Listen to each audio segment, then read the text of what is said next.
am the Lord of Darkness.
hitting zero. That's why she returns to the forest time and time again, to let go of her anxieties, to let go of her problems, to take in the scent of fresh pine and let go of her conscious self. To let go of everything and listen to her muse. She's been out of touch with herself for a while, lost in a game to please everyone else except herself, playing songs that don't come from her but are sure to please the masses, music that doesn't even resonate with her, playing songs for money, despite the warning, play one song for money and kill your muse. She laughed when her mother first told her this.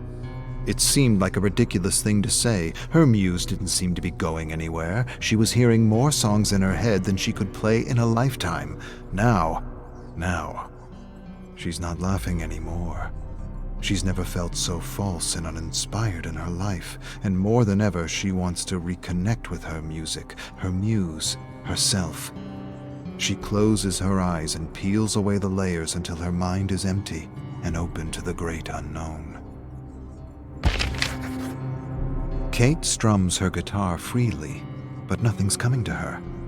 Just a dark, disturbing melody that's been returning to her every time she hits 0. A melody so unlike anything she's ever played that she doesn't know where the inspiration comes from. She's never played a tune so dark and yet so catchy. The harder she tries to push the ominous melody out of her mind, the stronger it gets, the more it demands to be written down. She wants the melody to stop, and yet it's all she hears around her, above her, below her, beside her, within her. One endless, foreboding melody, a melody that just isn't her. Or maybe it is her. Maybe the show pony routine has changed her, corrupted her, perhaps even crushed her, and if not her, the best part of her, her muse. She stops strumming, closes her eyes, pushes everything out of her mind, and begins a slow and patient countdown back to 0. She waits for an inspiration that never comes. Nothing except that lonely, ominous melody. The more she tries to strum something else, the louder it echoes in her mind. She stops for a long, silent moment, but the tune doesn't. She closes her eyes and tries to force it out of her mind, but it's not in her mind. It's coming from the cave. It can't be. She shakes her head. The tune fades as she returns to 0 and tries one last time to connect with her muse, her real muse, regretting all the paid gigs that drove her further and further from who she was, who she really was. She closes her eyes and counts down. 5, she relaxes her toes. 4, she relaxes her legs. 3, she relaxes her torso. 2, her hands. 1, her lips, her nose, her face. 0, she silences her thoughts. 3 hours and still nothing but that foreboding melody. More than anything, she wishes she had taken some time to realign herself and make sure she was spending her life's energy on something real and true to who she was. Instead, she squandered her life's energy on acts and routines and her piggy bank. That wasn't supposed to happen. Not to her. One of her inspirations was the great Woody Guthrie. Everything he wrote was true to who he was. Everything he did came from him, came from a real and pure place. She was like that at some point in her life. But now she's performed more fluff than substance, and the guilt alone may have crushed her muse, her real muse, not this perverted version of a thing that has her strumming the loneliest and darkest tune she ever conceived. She prepares to count down, but sees a symbol on the ground before her, glowing and pulsing with the tune, pulsing like the heartbeat of some primordial ancient thing. She closes her eyes and opens them again, and the symbol is gone. Kate screams in the lonely, desolate forest. She wants that tune out of her head. It's annoying her, frustrating her, blocking her. Even when she stops strumming her guitar, the melody continues as though with a life of its own, coming from everywhere and nowhere at the same time. She focuses for a moment and realizes the melody is echoing out from the cave. She surrenders to her dark muse. She stands and stares at the cave and sees a pulsing light. She closes her eyes and feels that her mind's playing tricks on her. But she knows better. She knows she's always sensed and felt things others couldn't. She once heard someone say that today's shamans are our artists, authors, and musicians, that unlike other people, they are capable of accessing other thoughts, worlds, and ideas from otherworldly realms. She always had that ability, but never like this. Never so dark. It's as if the universe is punishing her for squandering her gifts. She approaches the deep and ominous cave, wondering who or what is calling her. A vague memory tugs at her, tells her she's done this before. She has a sense that she knows what she's going to find, but somehow has forgotten.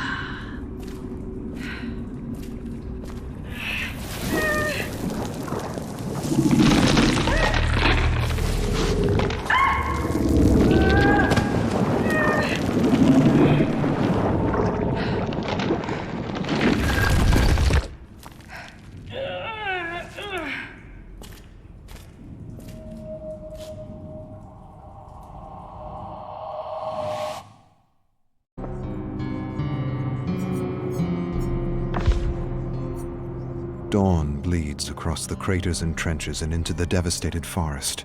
Explosions tear the ground, mud rises and showers Anna. Men tumble headlong into open craters filled with rotting cadavers. Mangled human and horse flesh make a feast for rats. Other men are blasted to bits and pieces. Some drown in mud and blood. The brutal savagery of these human animals amuses Anna.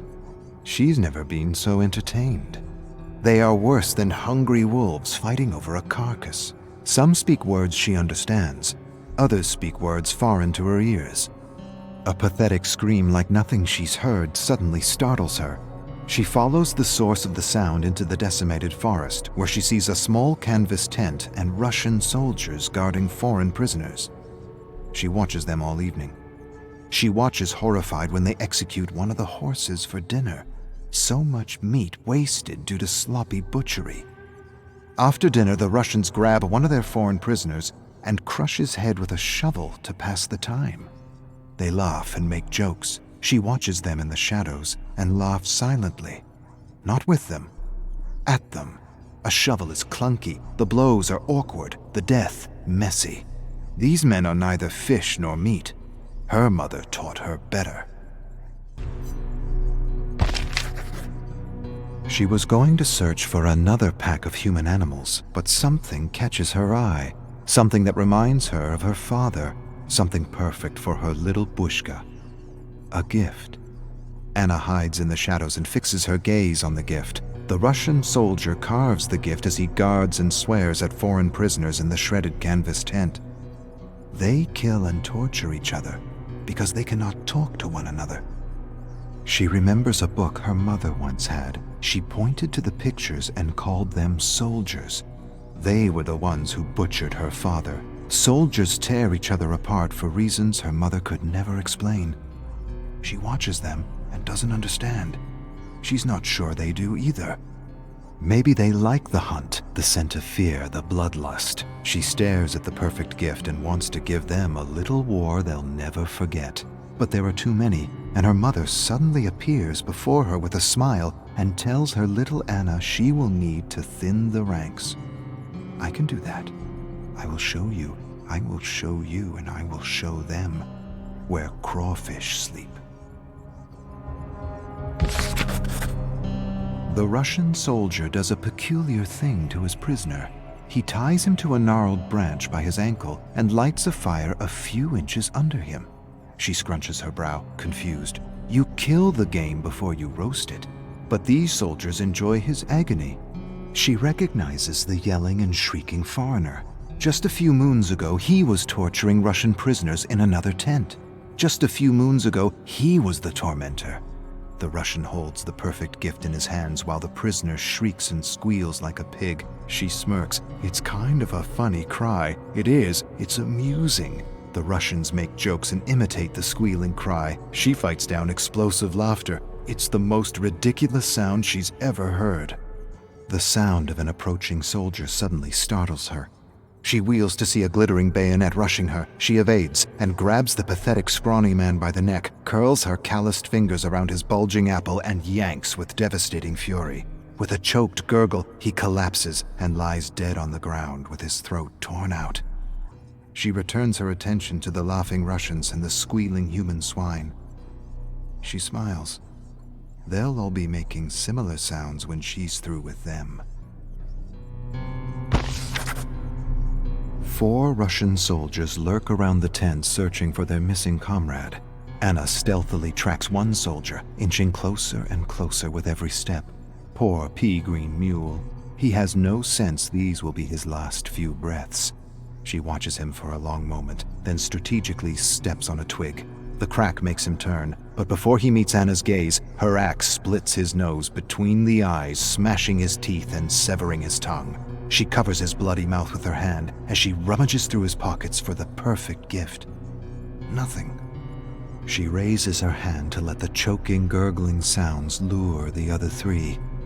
Carefully they approach with their bayonets raised and ready. She grinds her teeth in fury and bloodlust. She rolls their comrade's severed head in their midst. A moment of shock, and it's all she needs as she leaps out and drops 2 soldiers with one lash of her axe. The other soldier rushes in with a scream, and she meets him with a sweeping stroke that severs his head clean off the torso. A geyser of blood erupts as his headless torso staggers stupidly back and forth as though searching for its lost head. The torso staggers forward, then pitches backward and collapses. The sounds of another attack reach her before the blade. She lashes left and right, and the body collapses in mangled pieces. The soldier stares at the pieces of his body around him in terror. She laughs and thinks about that story her mother used to tell her. Sorry, Yetso. Can't be put together again. Anna finds these soldiers curious. Where once the Russians and foreigners were roasting each other alive, they are now working together to survive her attacks. They are calling her a ghoul, a monster of the forest, saying she is a Bodark. Together the soldiers dig pits and sabotage their camp. Anna toys with them. She's outnumbered, and she knows it. She weakens their senses by depriving them of sleep. Every night she approaches their camp, sings a lullaby, then howls like a Bodark. The soldiers wake in a frenzy and scuttle in terror as she returns to her cabin to sleep with her little one. She rests for a few hours and then returns to her little war to reignite a cycle of terror. 1 or 2 sleepless nights and they'll be ripping each other apart. It'll be a matter of walking in and taking what belongs to her little Bushka.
Lazar approaches Dwight and slams his desk. Max didn't work out. He was a weak male I just wanted to crush. Fear, anxiety, confusion. Dwight feels them all. How is this guy the CEO? More than that, he wanted to crush the employee he's replacing for being a weak male. Dwight doesn't even know what that means. Weak male? Who talks like that in this day and age? His hands fidget nervously. He swallows a growing lump in his throat. Lazar smashes his desk again. I need you to be bolder than him, Dwitch. I need you to get the buzz out there that we're the best company in the business. Did he just call me Dwitch? Dwitch. He just called me Dwitch. Dwight's still not sure what he's supposed to be doing at Peak 22. He's a story hook supervisor. He has no idea what that is. Sounds convoluted and made up. Sounds like bullshit. He took the job because he needs the money, and he can't dress up in costumes for birthday parties anymore. Kids can be so cruel.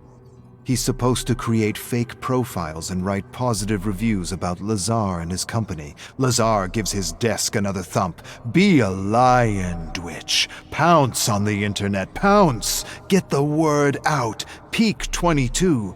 We design story hooks for ads that transcend humanity. Dwight has no idea what that means. Lazar leaves a test on his desk and walks away. Dwight stares at the test, unsure. Rose, the manager who hired him, approaches him and explains it's an intelligence test.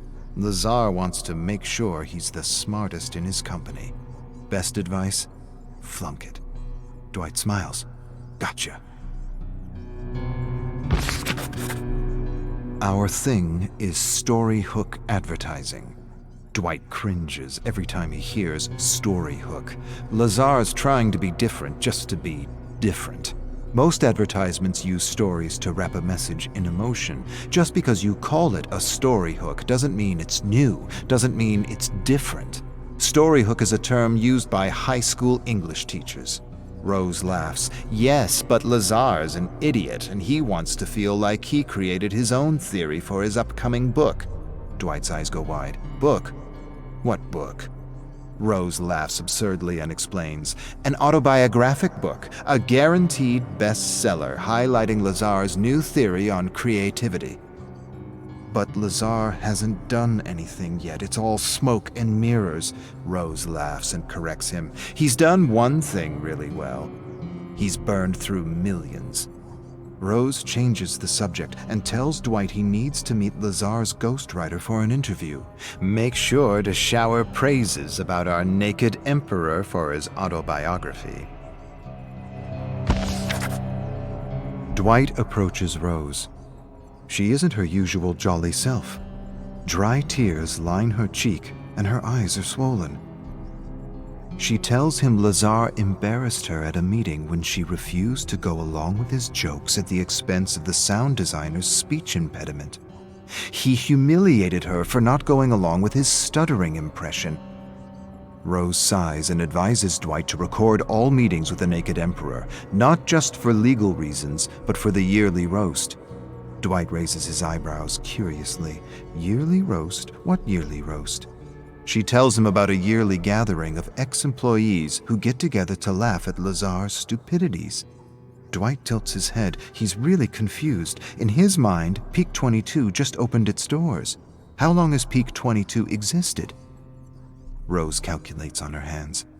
5 years. Dwight can't believe his ears. 5 years and Peak 22 has nothing? Rose smirks. Correction. 5 years and we almost have Lazar's biography and his theory on creativity.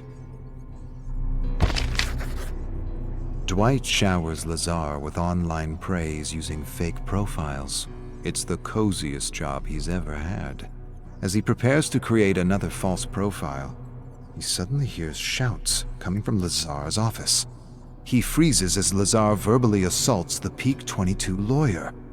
The lawyer is telling him Storyhook can't be registered. It's a concept in many high school textbooks. Lazar fires the lawyer on the spot. The lawyer promises he'll sue. Lazar doesn't care. He'll settle. He always settles. It isn't his money. And Dwight's heard he's got his benefactors eating out of the palm of his hands. He's already settled dozens of wrongful dismissals. Rose attempts to calm Lazar down, but he screams at her to mind her business. Dwight wants to help her, but he's never made so much money doing so little before. He likes making money doing nothing. But his hands are fidgeting, and his palms are getting damp and clammy. Hearing Lazar verbally abuse Rose is difficult to bear. He imagines all kinds of scenarios where he leaps from his desk to help her. Nervousness fills his bladder, and he leaps from his chair and rushes to the bathroom.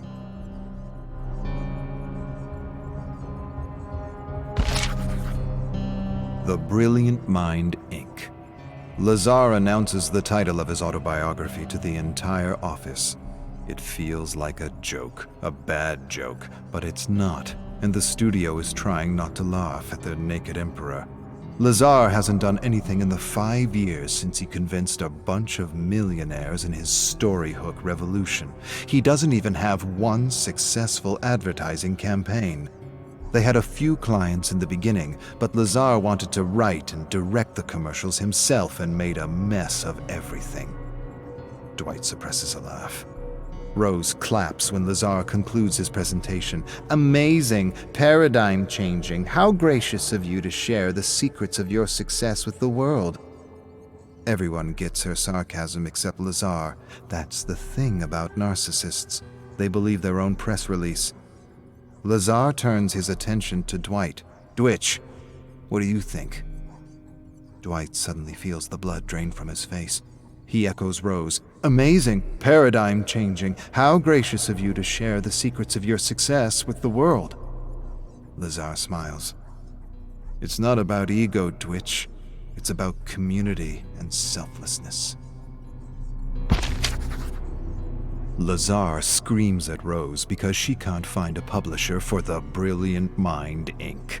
Peak 22 has done nothing, and creating campaigns with a story hook isn't really paradigm-changing. The publishers think he's an idiot. Why is he saying story hook when he means story? Ads with a story with a story hook? Rose calms Lazar down.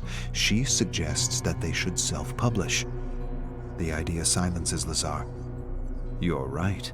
You're absolutely right. The publishing world isn't ready for my visionary ideas. Dwight sighs and finds it harder and harder to listen to his bullshit. Peak 22 is going nowhere fast. The company is having a hard time finding clients and recruiting with all the rumors of abuse.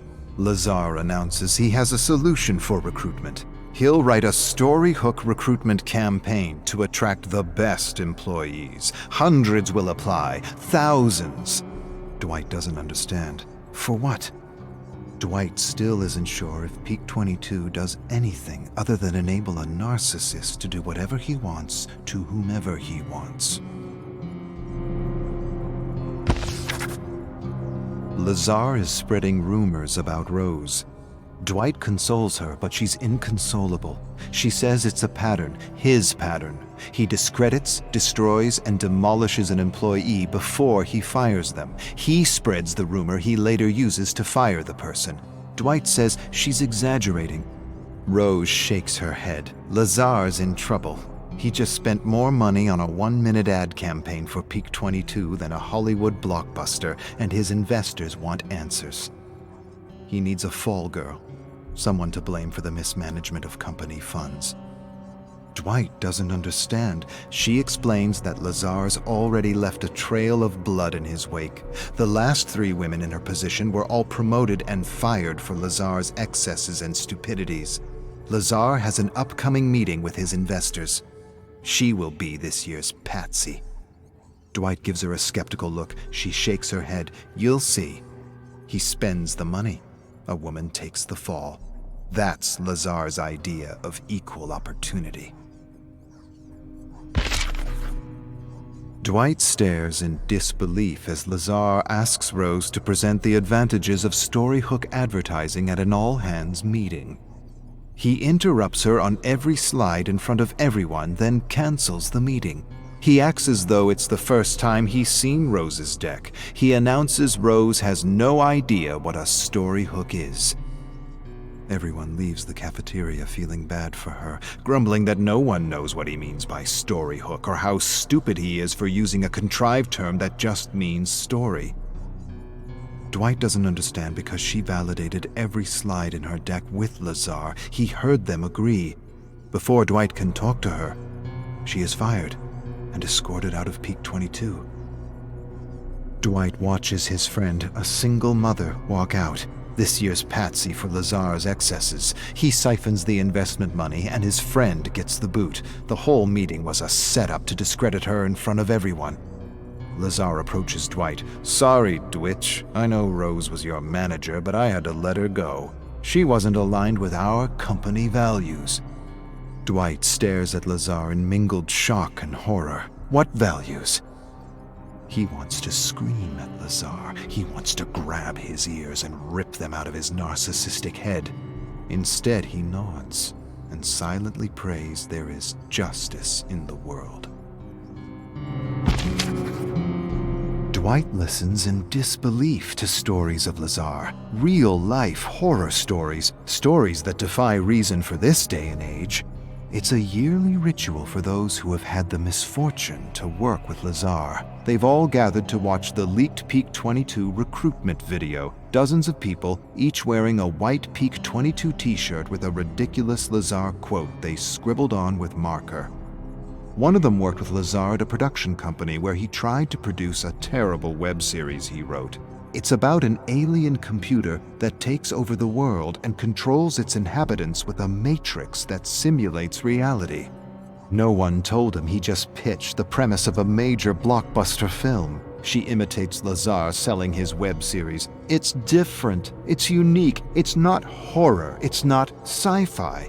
It's terror. Sheer terror. It's a new genre. It's simulated terror. Lazar believed he had created the next big genre like cosmic horror. The writer shows a book written by Lazar, Simulated Terror, Guidelines for Writers in His New Genre. They all burst out laughing. Dwight laughs so hard it hurts. Who says story hook when they mean story, or simulated terror when they mean sci-fi? The stories of the Naked Emperor continue throughout the night, and Dwight is convinced there is no justice. Peak 22's ex-Storyhook supervisor talks about how Lazar called him a weak male for not wanting to cyberbully a blogger for using the term Storyhook. He tells them about a harmless drug that makes people laugh absurdly at every little sound. He says if he was still working at Peak 22, he'd give Lazar a little taste of his own medicine. Others agree. That would be hilarious. Dwight likes the idea, likes it a lot. It might be that justice works in mysterious ways. He approaches Max. Tell me more about this harmless drug. Max hands Dwight a mix of his laughing drug. It will make him giggle and laugh so much he'll piss his pants. Pour it in his coffee right before his meeting, and you'll have a story hook unlike any other for next year's roast. Dwight smiles. He feels his heart pounding his chest. Rose will have justice. Everyone will. Dwight will teach this abuser that sometimes the little guy bites back. Inspired, he asks one of his colleagues to distract Lazar while he spikes his coffee. Another colleague listens to the plan and shakes her head skeptically. She isn't sure. She doesn't like this prank and cautions Dwight to think things through. "I've got 2 kids," she says, "and the last thing I want is for the investors to close down shop because he hallucinates or hurts someone." Dwight laughs. "Don't worry. The most that will happen is he'll act like a donkey."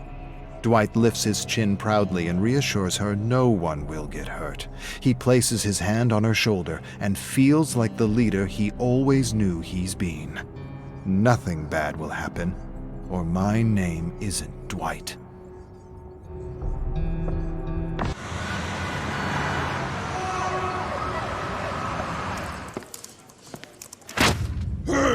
Hey, look!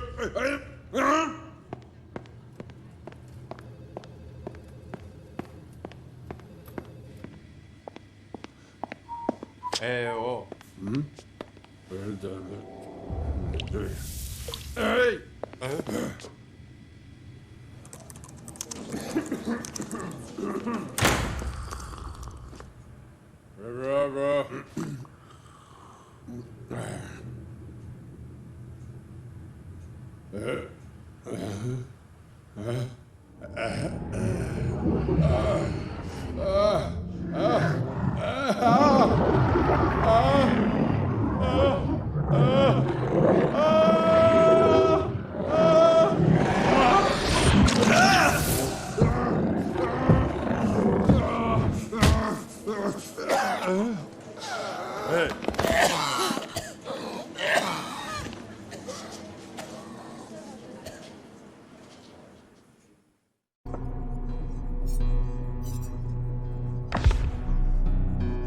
Julie hears a voice above the greasy spoon chatter.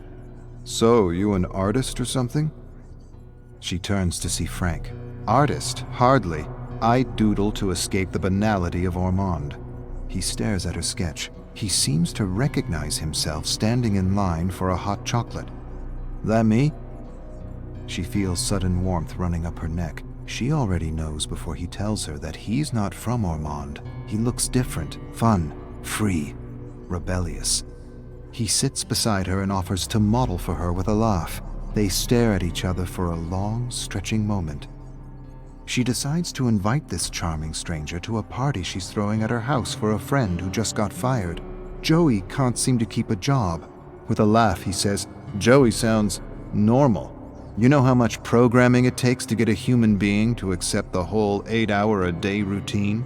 He continues ranting about how school isn't education but brainwashing. If it were real education, if it were true education, the core subjects would be philosophy and critical thinking. Julie laughs and knows her friends are going to love this iconoclast. She certainly does.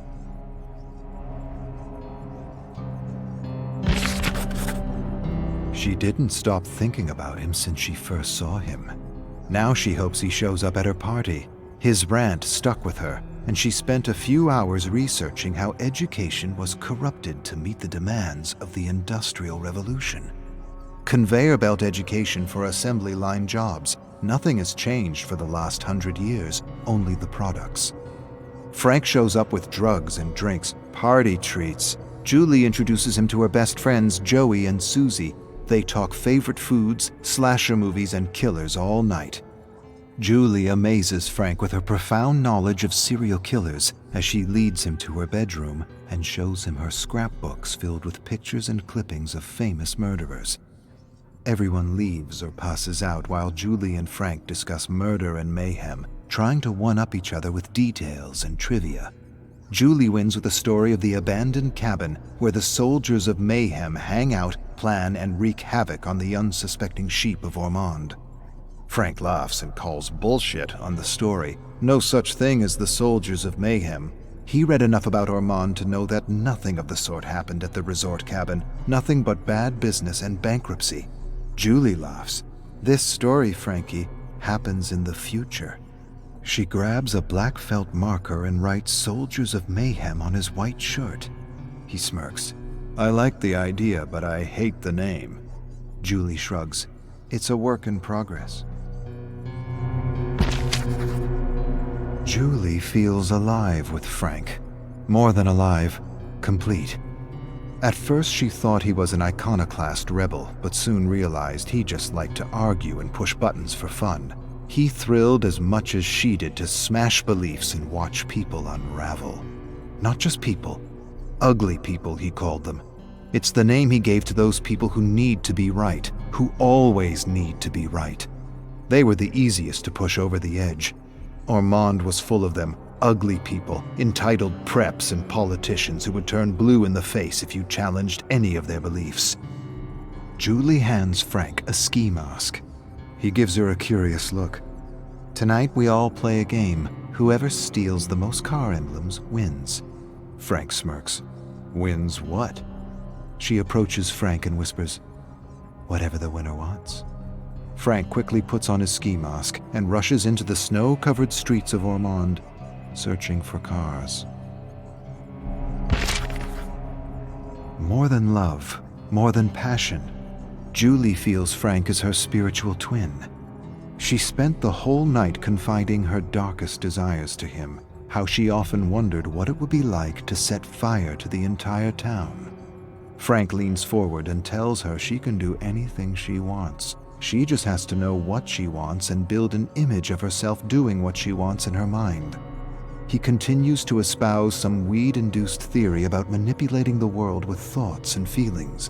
The clearer you are about what you want and the more focused you are in imagining it, the faster you rewire the world to your favor. Everyone stares at Frank for a long, dramatic moment. Then they burst out laughing in unison. Let's all just imagine buckets of money. Frank shakes his head. Money is dead on its own. Money doesn't inspire the world. Real passion and emotion does. See yourself doing what it is you want to do for the rest of your life with passion. Be clear and focused, and do not waver, and watch the world work in your favor. Another silence. Julie smirks. Frank nods seriously. She closes her eyes and imagines herself and her friends turning Ormond into their personal playpen. She opens her eyes. Julie and Frank wait for Joey and Susie at the old abandoned cabin. Of course, it had to be the cabin, the only exciting place in Ormond. Julie looks at the place. It needs some love. Joey and Susie are out messing with the sheep of Ormond as usual. They soon enter with a bunch of stop signs and laugh about the accidents they caused. No one dead, but some serious injuries, 6 to be precise. They snap some pictures to capture the moment. Joey then tells them he got a new job at the local hardware store. They all make bets on how long he'll keep this job. Julie appraises the space and has an idea. She'll decorate the walls with the emblems they pulled off the cars of Ormond. Everyone likes the idea. Joey adds he wants to hang the stop signs on the wall. Inspired by the small traffic accidents Joey and Susie engineered, Julie suggests another name for their little gang: the Marauders of Mayhem. Frank shakes his head and his eyebrows frown. Too tough on the tongue. Joey disagrees. I love it. All eyes turn to Susie. She shrugs. I agree with Frank. It's a mouthful. Julie and Susie enter the hardware store. Joey wants them to be quick. The owner will be back in 10 minutes. Frank tells him to stop panicking. They grab supplies for the cabin: paint, brushes, masks. A snow globe captures Frank's eyes. Joey tells him to leave it, says it's his boss's collector globe, the first snow globe for tourists when Ormond became a popular getaway for snowboarders and skiers. Frank scoffs and takes the globe anyway. Julie stares at Joey and shrugs. Whatever. The globe gives her an idea. She grabs a few generic Ormond globes for a personal project. The cabin is almost ready. Some finishing touches required, and Frank and Susie are hitting a few homes for supplies: toasters, pans, cutlery, TV, computer, linen, anything to make their refuge a little cozier. Julie stays behind refashioning generic Ormond globes with scenes of mayhem. Frank approaches her. Can I have one of those? She hands him a globe with 4 stick figures setting a snowman on fire. He says it should be a real person. Julie feels offended. He didn't see the detail. It is. Frank scrutinizes the globe and sees a stick man embedded in the fake snow. Nice. Julie imagines something crazy. In her mind's eye, she imagines herself killing someone with her friends. She has no other image, and no doubt, it's more than an image of a first kill. It's an image of her in a newspaper clipping. She makes Ormond exciting again with a series of murders. Her phone startles her. She answers. She hears his voice, and Frank tells her to meet him at the Ormond Majestic Theater. Why? What's playing? He doesn't answer. She gets in her second-hand sedan and drives through the blinding snowstorm to the theater. He graciously opens the door, helps her out. Joey and Susie are standing by the theater holding empty gas containers. Frank hands her a match. Please, do the honors.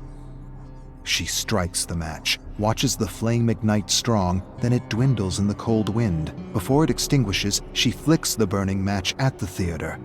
A moment later, a massive fire erupts in the blinding snow. She stares at Frank, at the fire, at Joey and Susie, and she has this sudden crazy thought that Frank is right. Somehow the world is conspiring in her favor. Joey paces the cabin, suggesting names for the group.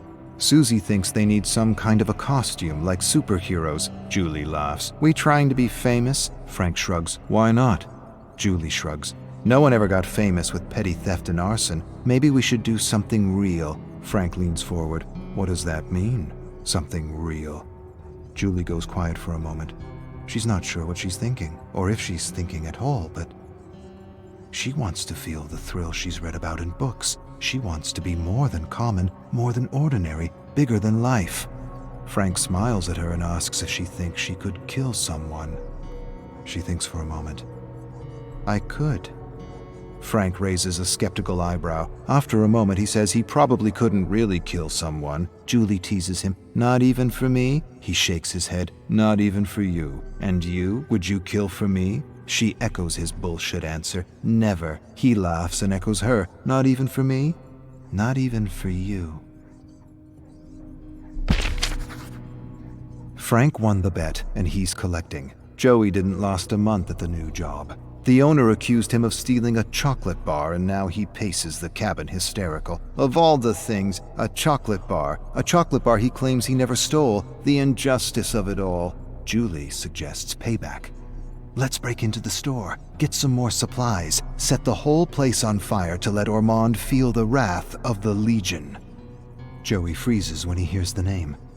Frank raises a curious eyebrow and then nods approvingly. I like it. I like it a lot. She throws them generic masks, plain, bland, unimpressive. The only thing we need now is a proper mask.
Arcus, 2903.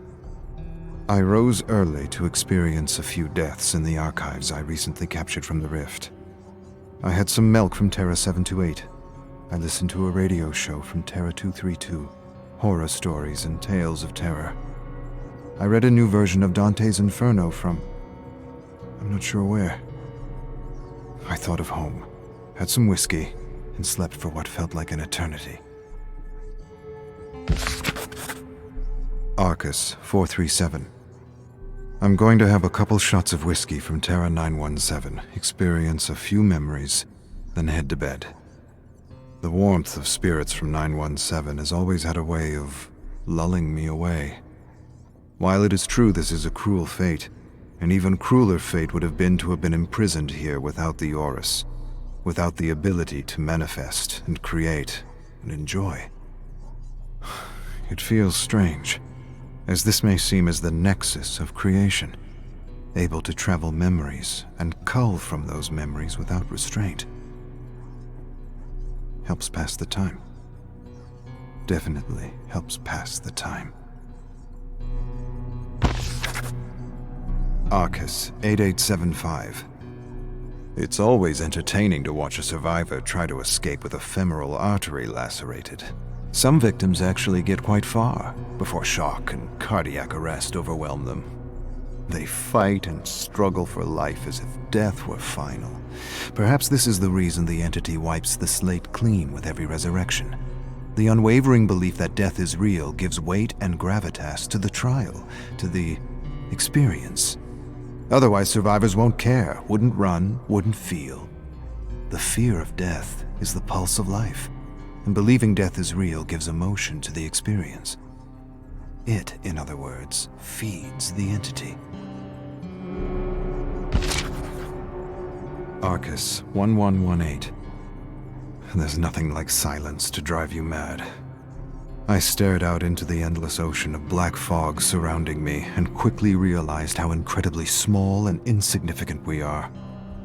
Dread and despair soon overtook me, and I began to realize how arrogant we were back home to try to define and describe these living cosmic entities.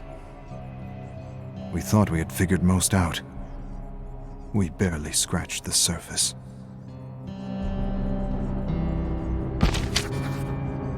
Arcus 182. I have discovered structures within the realms of the entity that remind me of home. It is possible others from Terra Primus have found themselves marooned within the entity. These survivors could have with them knowledge to free me from this tower, and possibly ideas on how to escape this infernal dimension. As far as I know, we were one of the first of the many worlds to begin unraveling these great cosmic mysteries and proving that planets and solar systems were, well, alive. These discoveries led to entire paradigm shifts that unlocked for us our ability to travel from dimension to dimension. Where once we thought our knowledge was absolute, these discoveries showed us how little we actually knew about the world. Arcus 789. Emotion, passion, interest. They are the spark, the undefinable force that enables creation. You cannot manifest anything if you are not filled with emotion about it. The Orus was ridiculed because the council lacked understanding. This might be the whiskey ruminating, but art is not created by thought alone, but by thought and feeling working in harmony. Feeling is everything. Feeling is the most important aspect of bringing anything to life. It is the fuel that makes thought and intention reality. Arcus 968. Strange, luminous markings left in the trials for survivors and killers that help me navigate and study rifts with greater ease. Someone is trying to reach out to me. Tampering with the entity, using tricks to secure my attention, to let me know I'm not alone, to let me know I'm not the only one able to manifest within the entity. Yet the knowledge of living dimensions and ancients is knowledge few have developed amongst the infinite Terra worlds within the known galaxies.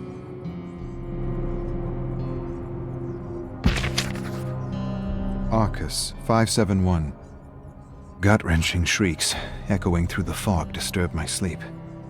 I woke up, put on some slacks, clambered to the roof with some whiskey, and hit golf balls into the abyss. There's something about hitting iron and wood into oblivion that's calming, even therapeutic. I must have hit 1,000 golf balls before the yelling and screaming finally subsided, and I called it a night. Arcus 572. Someone left a bucket of golf balls at my door with a note, "Best balls ever." Upon further inspection, I realized they were hardened eyeballs, fossilized eyeballs, collected no doubt throughout the Lost Realms. I didn't realize eyeballs could be fossilized, or that they make, dare I say, decent golf balls. I actually wouldn't mind another bucket. This must be a gift from my mysterious friend.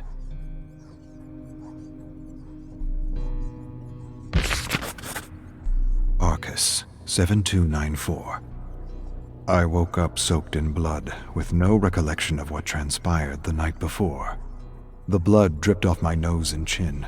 I felt my forehead and scalp to discover a deep, stinging gash. Accident? Self-inflicted? Nightmares of the fog? Creatures of the abyss? I didn't know. Later, by the bed, I discovered a purple mound of flesh and gore. I cleaned the slop and tossed it out the window into the abyss, from where it had come. Arcus 129. A knock at the door and an invitation attached to a bottle of whiskey waiting for me at the foot of the door. I kneeled to inspect the invitation. "You are cordially invited to the entity's birthday." entity has a birthday. Am I losing my mind? My grip on reality, whatever that actually means here? Is this some kind of prank by a marooned soul? Arcus, 1256. Discovered new memories of Evan, which shed some light on his descent. The question I am asking myself is, did the entity begin to corrupt him before he was snatched for the trials, or was all that anger and bloodlust a result of his harsh upbringing? Either way, I would not expect him to comply with another authority figure, even if that figure was an old one. Arcus, 723. I pity Dwight. It's as though every action he takes brings the opposite of what he intends. Trying to help his fellow employees from an abuser, he ends up shutting down the entire operation, leaving many in a far worse situation than they were ever in. Granted, spiking a narcissist's drink and watching him unravel was worth the price of admission. The many memories of survivors struggling with narcissists have led me to the conclusion that there are only 3 possibilities when relating to a narcissist: enable them, run away from them, or destroy them. But beware, narcissists take everyone with them when they go down.